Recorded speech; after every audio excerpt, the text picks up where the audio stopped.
Hello नमस्कार dear student, welcome to success career. आज की इस वीडियो में आप लोग देखने वाले हैं रेलवे ग्रुप डी की नई भर्ती 2024 में जो निकल कर आएगी उसके लिए बड़ा फैसला लिया गया है। और इसमें जैसा कि छात्र पूछ रहे थे वो भी क्लियर हो जाएगी कि इस बार जो ग्रुप डी की वैकेंसी आएगी क्लास 10th के लिए आएगा या टोटली पूरी तरह से ITI लागू हो जाएगा या सिर्फ अप्रेंटिसशिप वाले ही फॉर्म भर पाएंगे। सारी चीज़ें इस वीडियो में बात करेंगे।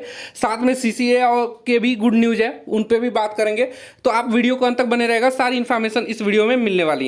और यदि आप चैनल पे पहली बार होंगे तो चैनल को सब्सक्राइब कर लीजिएगा। साथ में आप यदि टेलीग्राम चैनल को ज्वाइन नहीं किया है तो जरूर ज्वाइन कर लीजिएगा। यहाँ सक्सेस करियर टेलीग्राम चैनल में जिसमें 12,800 से अधिक कैंडिडेट ऑलरेडी ज्वाइन है, जिनको डायरेक्टली PDF नोटिफिकेशन कोई भी अपडेट आप लोगों को पल पल की खबर यहाँ पे मिलती रहती है। तो लिंक मैं आप लोगों को डिस्क्रिप्शन बॉक्स में दे दूंगा।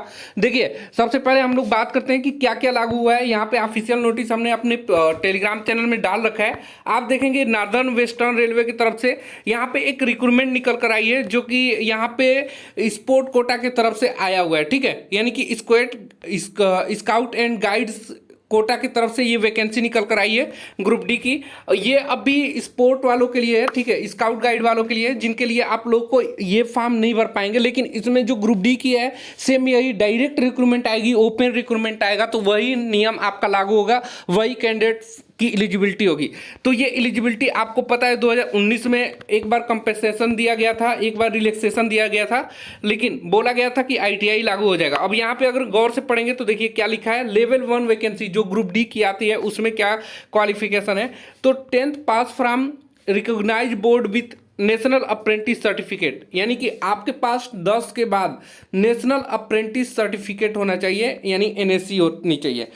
दूसरा बोला जा रहा है by NCVT or 10th pass from recognized board with ITI appointment in with for appointment in civil engineer, mechanical engineer, electrical, S&T and catering department।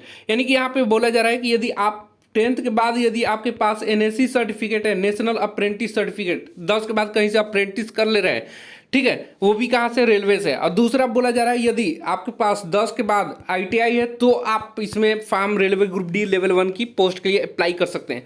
ठीक है, तो ये पूरी तरह से लागू हुआ है किस किस डिपार्टमेंट में, तो civil engineering, mechanical, electrical, S&T and catering department में। ये 4 डिपार्टमेंट है जिसमें ITI कंपलसरी कर दिया है, या 10th प्लस NSC सर्टिफिकेट होगा तभी अप्लाई कर सकते हैं। इसी में सबसे ज़्यादा मान के चलिए कि 80% वैकेंसी इसी विभाग में आती है ग्रुप डी में, और बाकी के 20% किस विभाग में आता है, तो वो लोग भी अप्लाई कर पाएंगे। यहाँ पे देखिए 10th pass or ITI or equivalent from a recognised board for appointment in a other department. और जो दूसरे डिपार्टमेंट है उसमें 10th मांगा जा रहा है, 10th वाले अप्लाई कर सकते हैं। 10th या आपका ITI हुआ हो तो भी आप अप्लाई कर सकते हैं अदर डिपार्टमेंट में। यानी कि जो वैकेंसी नॉन इंजीनियरिंग ट्रेड से रिलेटेड होता है, जैसे ट्रैफिक विभाग वाला, तो उन सभी पे 10 पास मांगा गया है। बाकी जो सिविल इंजीनियर है, मैकेनिकल इंजीनियर है, इलेक्ट्रिकल एंड C&T डिपार्टमेंट है या कैटरिंग डिपार्टमेंट है, इसमें ITI मांगा गया है, 10th प्लस NSC मांगा गया है, 10th प्लस ITI मांगा गया है। तो ये पूरी तरह से लागू हो गया है। एक बार का रिलैक्सेशन 2019 में मिला था, वो भी तोड़ फोड़ मचाए थे बच्चे, तो उसके लिए बोला गया था कि इस बार हम लोग 10वीं पास कैंडिडेट को जो ग्रुप डी में वैकेंसी ले लेते हैं। क्योंकि उस बार अगर आपको याद होगा 2019 वाली वैकेंसी को लेकर बहुत सारे हंगामा हुए थे रेलवे में, और ये सब तोड़ फोड़ मचाए थे बच्चे। इसलिए सरकार ने एक बार रिलैक्सेशन दे दिया कि चलिए इस बार हम दे रहे हैं, लेकिन ये 1 टाइम रिलैक्सेशन है। इसके बाद जब भी वैकेंसी आएगी रेलवे की ग्रुप डी वाली पोस्ट लेवल 1 की, उसमें हम 10th प्लस NSC रखेंगे या 10th प्लस ITI रखेंगे। ठीक है, कौन कौन से डिपार्टमेंट में, तो ऑलरेडी मैंने बोल दिया कि इलेक्ट्रिकल है, सिविल है, मैकेनिकल है, S&T है एंड और कौन सा है, और S&T है और कैटरिंग डिपार्टमेंट। ठीक है, ये सभी डिपार्टमेंट में 10th plus NSC, 10th plus ITI लागू हो गया है। बाकी अदर जो डिपार्टमेंट है उसमें 10 रहेगा और उसमें वैकेंसी कम आती है, तो 10 वाले भी कैंडिडेट अपनी तैयारी कर सकते हैं। बाकी ITI वाले जमकर तैयारी करिए। आपको पता है कि अक्टूबर में 1 लाख से अधिक वैकेंसी आने वाली है, और यही एलिजिबिलिटी होगी। आपको क्वालिफिकेशन से रिलेटेड कोई भी क्वेरी नहीं होगी।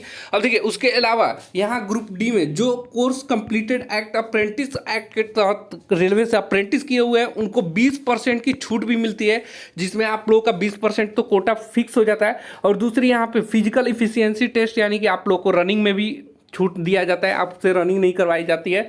और आप लोगों का जो वेट लेकर चलना होता है, वेट लिफ्टिंग, वो भी नहीं करना किया जाता है। 35 किलो वेट लेकर 100 मीटर चलना होता है, वो भी नहीं करवाया जाता। तो ये सारे बेनिफिट है जो रेलवे से अप्रेंटिस के होंगे।